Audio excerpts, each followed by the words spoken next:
पुरणपोळीचा बेत असला की 100% कटाची आमटी आलीच, कारण त्याशिवाय जेवण अधुरच आहे. बरेच जणांना कटाची आमटी प्यायला फार आवडते, परंतु बरेच जण अशी कटाच्या आमटीमध्ये कुरडई चुरून वरतून थोडीशी कोथिंबीर आणि लिंबू पिळून खातात.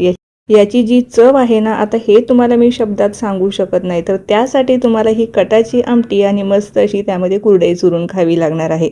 तर आज आपण होळी स्पेशल मस्त अशी झणझणीत गावठी पद्धतीची ही कटाची आमटीची रेसिपी पाहणार आहोत.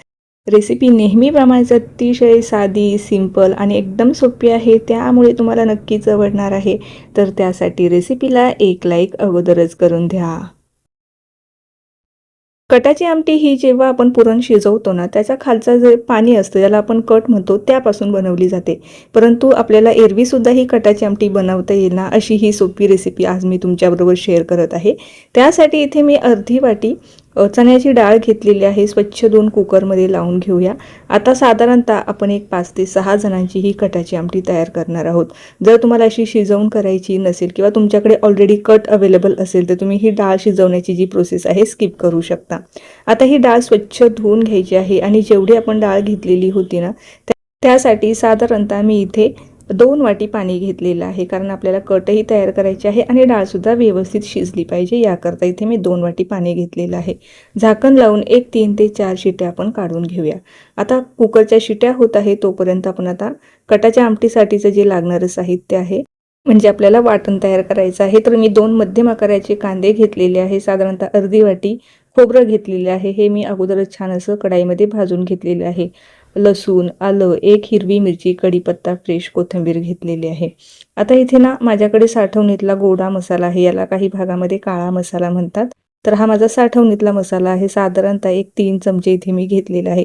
तुमच्याकडे असेल तर तो वापरा किंवा तुम्ही कांदा लसूण मसाला या ठिकाणी वापरला ना तरीही चालेल. परंतु ही कटाची आमटी जेव्हा तुम्ही बनवणार ना, तर असा जर गोडा मसाला तुम्हाला मिळाला ना तर नक्की वापरा. त्याची चव अतिशय भारी लागते. त्यानंतर 1 चमचाभर लाल मिरची पावडर घेतलेली आहे.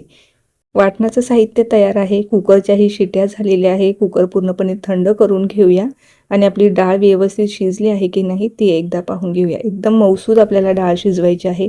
अगदी ज्याप्रमाणे पुरणपोळीसाठीचं जे पुरण शिजवतो, पुरणासाठी जशी डाळ शिजवतो ना, अगदी सेम तशीच आपल्याला ही डाळ शिजवायची आहे.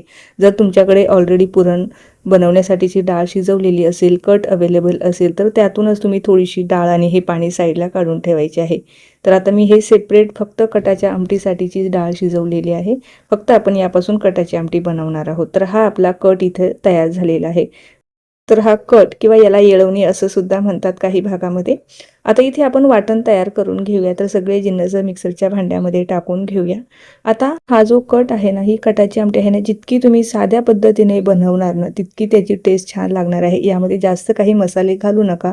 जितका तुम्ही साधा सिंपल बनवणार ना तितकीच याची चव अप्रतिम लागणार आहे.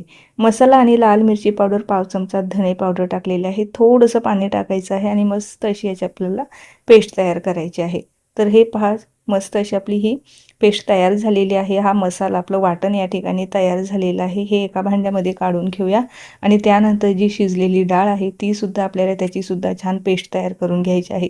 जर तुम्हाला पेस्ट आवडत नसेल तर चाळणीवरच थोडीशी याला स्मॅश करून घ्यायची आहे. थोडंसं पाणी टाकायचं आणि ही सुद्धा वाटून घ्यायची आहे. लगेचच आता कटाची आमटी बनवायला घेऊया. तर या ठिकाणी कढाईमध्ये तेल टाकून घेऊया. तेल छान कडकडीत गरम झालं की त्यामध्ये जिरे मोहरी टाकून घेऊया. आता बऱ्याचदा काय होतं, कटाच्या आमटीला आपण भरपूर तेलही वापरलं ना तरी छान असा तरी येत नाही आपल्याला. तर त्याकरता काय करायचं त्याची सुद्धा एक भन्नाट ट्रिक मी पुढे सांगणार आहे. त्यापूर्वी यामध्ये कढीपत्त्याचे पाने आणि जे वाटण आपण तयार करून घेतलेलं होतं ते आपल्याला काही मिनिटासाठी परतवून घ्यायचं आहे.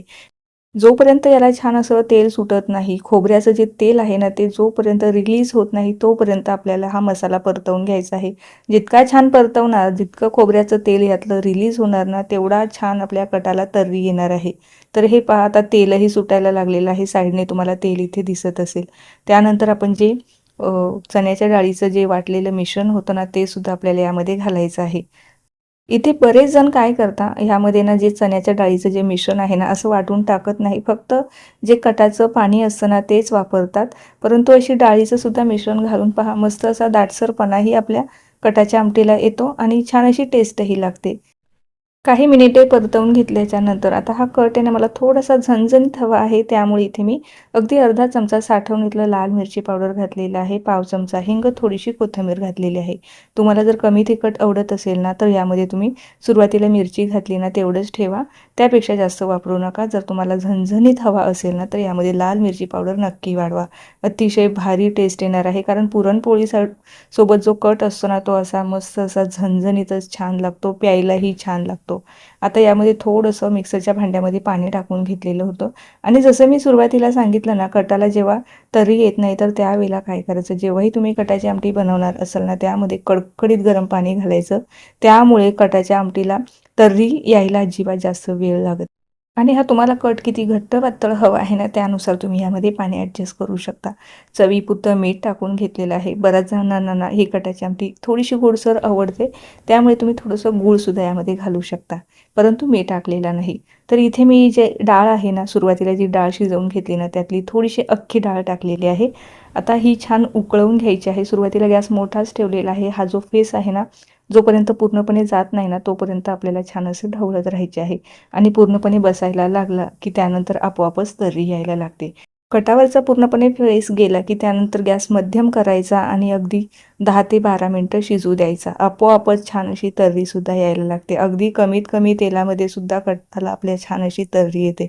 तर हे पहा, मस्त अशी तर्रीदार कमीत कमी तेलामध्ये अगदी गावठी पद्धतीने हा कट आपला या ठिकाणी तयार झालेला आहे, म्हणजे कटाची आमटी तयार झालेली आहे.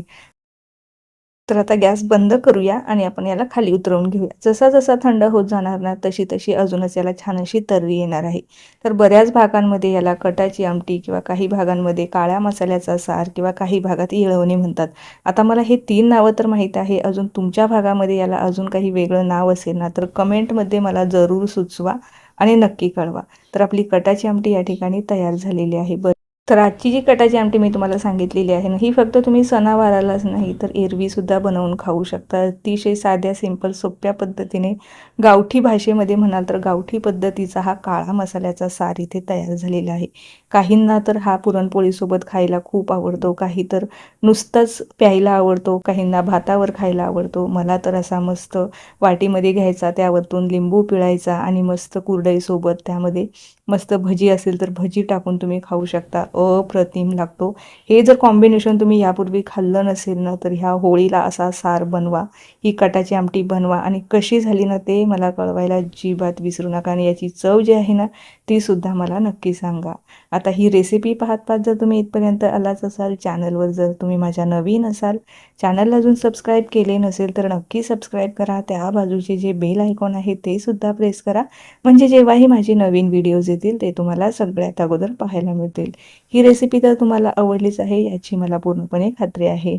लाईकही तुम्ही करणार आहे, परंतु त्यासोबत ना एक छोटीशी कमेंट द्या, जेणेकरून मला अशाच नवनवीन आणि सोप्या रेसिपी तुमच्याबरोबर शेअर करायला प्रोत्साहन मिळेल. चला तर मग पुन्हा भेटूया अशाच काही नवीन आणि सोप्या रेसिपीसोबत. तोपर्यंत धन्यवाद.